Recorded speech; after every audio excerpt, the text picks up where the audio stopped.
এবার শীতকে সঙ্গে করে ঝড়ের গতিতে এগিয়ে আসছে ভারী বৃষ্টি। গত কয়েকদিন ধরে পরিষ্কার আকাশ থাকলেও এবার কিন্তু বড়সড় দুর্যোগ ঘনিয়ে আসছে বাংলার বুকে। কিন্তু ঠিক কোন এলাকায় বড়সড় দুর্যোগ ঘনিয়ে আসবে এবং কোন দিকেই বা হাড় কাঁপানো শীত পড়বে তা নিয়ে এই ভিডিওতে আপনাদেরকে বিস্তারিতভাবে জানিয়ে দেব। আপনি ভিডিওটি অবশ্যই শেষ পর্যন্ত দেখবেন। ভিডিওটি ভালো লাগলে একটি লাইক করবেন, আর এইরকমই লেটেস্ট ও হেল্পফুল ভিডিওগুলি সবার প্রথম দেখার জন্য আমাদের চ্যানেলটিকে সাবস্ক্রাইব করে পাশের বেল আইকনটি বাজিয়ে দেবেন। চলুন এক নজরে দেখে নেওয়া যাক। বর্ষবরণের আগেই শীত একেবারে জমে উঠেছে পশ্চিমবঙ্গে। আলিপুর আবহাওয়া দপ্তর জানিয়েছে আপাতত গোটা রাজ্যেই ঠান্ডার দাপট একইভাবে থাকবে। গতকাল কলকাতায় চলতি মরশুমের সবচেয়ে ঠান্ডা সকাল দেখা গিয়েছিল। সর্বনিম্ন তাপমাত্রা নেমে এসেছিল 12 ডিগ্রিতে। কিন্তু শুধু কলকাতায় নয়, উত্তর থেকে দক্ষিণ সব জেলাতেই শীতের দাপট স্পষ্ট। রাজ্যের প্রায় সমস্ত জায়গায় আপাতত তাপমাত্রা স্বাভাবিকের নিচে রয়েছে। তবে এই শীত খুব একটা দীর্ঘস্থায়ী হবে না। নতুন বছরের শুরু হতে না হতেই পশ্চিমী ঝঞ্ঝার প্রভাবে দক্ষিণবঙ্গে ধীরে ধীরে পারদ বাড়তে শুরু করতে পারে। 1 জানুয়ারির পর থেকে কলকাতার তাপমাত্রা আবার 15 ডিগ্রির ঘরে পৌঁছাতে পারে বলে পূর্বাভাস। দক্ষিণবঙ্গের জেলাগুলিতে বর্তমানে রাতের তাপমাত্রা 7 থেকে 10 ডিগ্রির মধ্যে ঘোরাফেরা করছে। উপকূলের দিকে এই তাপমাত্রা আরও কিছুটা বেশি। সেই সঙ্গে প্রায় সমস্ত জেলাতেই সকালের দিকে কুয়াশার সম্ভাবনা রয়েছে। উত্তরবঙ্গেও দেখা গেছে একই ছবি, ঘন কুয়াশা, বিশেষ করে দার্জিলিং এবং তার সংলগ্ন জেলাগুলিতে। পাহাড়ি এলাকায় পারদ 4 থেকে 6 ডিগ্রি পর্যন্ত নামতে পারে। তো আজ আমরা লাইভে বৃষ্টির খবরটা দেখে নেব যে পশ্চিমবঙ্গ সহ বাংলাদেশের কোথায় কীরকম আবহাওয়া থাকতে পারে, কোথাও কি বৃষ্টির সম্ভাবনা রয়েছে, কোথাও কি মেঘলা আকাশ থাকতে পারে এবং পরবর্তীতে নতুন কোনো দুর্যোগের সম্ভাবনা রয়েছে কিনা।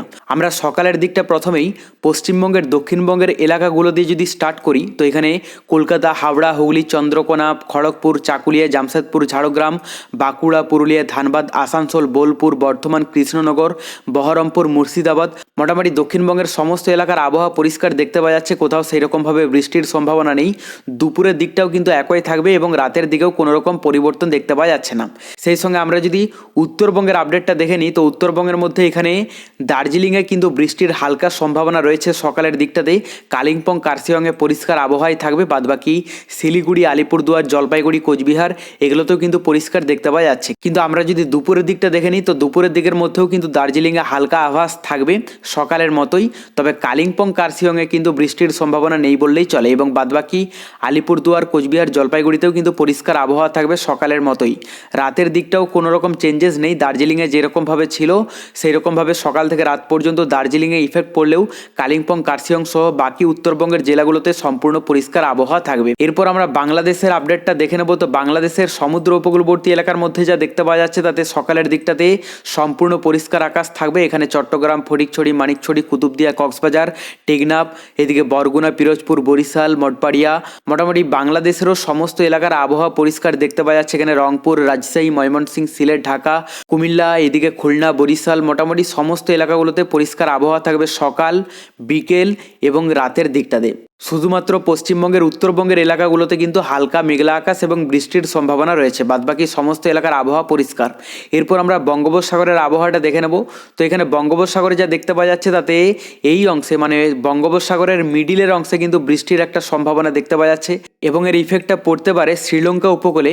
তাই সমুদ্র উপকূলবর্তী এলাকাগুলোতে সেই রকম বৃষ্টির সম্ভাবনা না থাকলেও শ্রীলঙ্কা উপকূলে কিন্তু বৃষ্টির সম্ভাবনা রয়েছে এবং মিডিল অংশেই কিন্তু দুর্যোগপূর্ণ আবহাওয়া থাকবে। সেই সঙ্গে আমরা মেঘলা আকাশটাও দেখে নেব যে মেঘলা আকাশের কতটা কি সম্ভাবনা রয়েছে। এখানে বৃষ্টির সম্ভাবনাও রয়েছে এবং মেঘলা আকাশ থাকবে। এদিকে বিজয়বাড়া, নেল্লোর, বিশাখাপত্তনম, চেন্নাই, বেঙ্গালুরু, মোটামুটি এই যে সমুদ্র উপকূলবর্তী এলাকাগুলোতে বৃষ্টির আভাস না থাকলেও মেঘলা আকাশ থাকবে। তবে এই মেঘের পরিমাণটা পশ্চিমবঙ্গ, বাংলাদেশে সেরকমভাবে পড়বে না বললেই চলে। আমরা সকালের দিকটা প্রথমে যদি দেখে নিই, তো এখানে দক্ষিণবঙ্গের এলাকাগুলোতে বেশিরভাগ স্থানই কিন্তু পরিষ্কার থাকবে, কোথাও মেঘলা আকাশ নেই। শুধুমাত্র উত্তরবঙ্গের কথায় চলে আসি। উত্তরবঙ্গের মধ্যে দার্জিলিং, কালিম্পং, কার্শিয়ং, শিলিগুড়ি এগুলোতে কিন্তু হালকা মেঘলা আকাশ থাকবে। সেই সঙ্গে আলিপুরদুয়ারেও কিন্তু হালকা মেঘের একটা স্পট পড়তে দেখতে পাওয়া যাচ্ছে। বাদবাকি জলপাইগুড়ি, কোচবিহারে পরিষ্কার আবহাওয়াই থাকবে। আর দুপুর রাতের দিকটা আমরা যদি দেখে নিই, তো দুপুর রাতের দিকের মধ্যেও একই দেখা যাচ্ছে, খুব একটা চেঞ্জেস নেই। মানে উত্তরবঙ্গের এলাকাগুলোতে কিন্তু হালকা মেঘলা আকাশ থাকবে এবং দার্জিলিংয়ে বৃষ্টির সম্ভাবনা রয়েছে। বাদবাকি এই সমস্ত এলাকাগুলোতে মানে আলিপুরদুয়ার, কোচবিহার এগুলোতে কিন্তু পরিষ্কার আবহাওয়াই থাকবে। আর দক্ষিণবঙ্গের বেশিরভাগ এলাকার আবহাওয়ায় পরিষ্কার, সেই রকম মেঘলা আকাশ দেখতে পাওয়া যাচ্ছে না। যদি আমরা বাংলাদেশের আপডেটটা দেখে নিই সকালের দিকটাতে, তো সকালের মধ্যে সমুদ্র উপকূলবর্তী এলাকাগুলোর আবহাওয়া পরিষ্কার এবং ভিতরের দিকেও কিন্তু পরিষ্কার দেখতে পাওয়া যাচ্ছে। এখানে সুনামগঞ্জে হালকা মেঘলা আকাশ থাকবে সকালের দিকটাতে।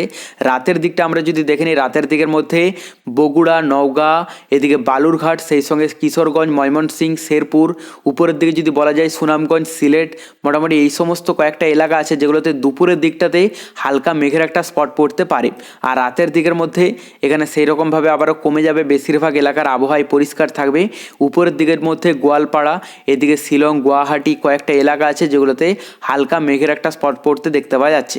আর বাদবাকি যদি আমরা বঙ্গোপসাগরের আবহাওয়াটা দেখে নিই, বঙ্গোপসাগরের মধ্যে বেশিরভাগ এলাকা জুড়েই কিন্তু মেঘের স্পট পড়তে পারে। এখানে এই সমস্ত সমুদ্র উপকূলবর্তী এলাকাগুলোতে কিন্তু মেঘের স্পট পড়তে দেখতে পাওয়া যাচ্ছে। এরপর আমরা তাপমাত্রাটা দেখে নেব যে নতুন কোনো চেঞ্জেস এসেছে কিনা। তো প্রথমে আমরা যদি দক্ষিণবঙ্গের এলাকাগুলোর কথা বলি, তো এখানে দক্ষিণবঙ্গের এলাকাগুলোর মধ্যে অধিকাংশ এলাকার যে তাপমাত্রা থাকবে দুপুরের দিকে, তাতে 23-24 ডিগ্রির মধ্যেই দেখতে পাওয়া যাচ্ছে। মানে গত কয়েকদিনের মতো একই থাকবে, দুপুরের দিকটাতে খুব একটা চেঞ্জেস নেই। বেশিরভাগ এলাকার তাপমাত্রা 23-24 ডিগ্রি।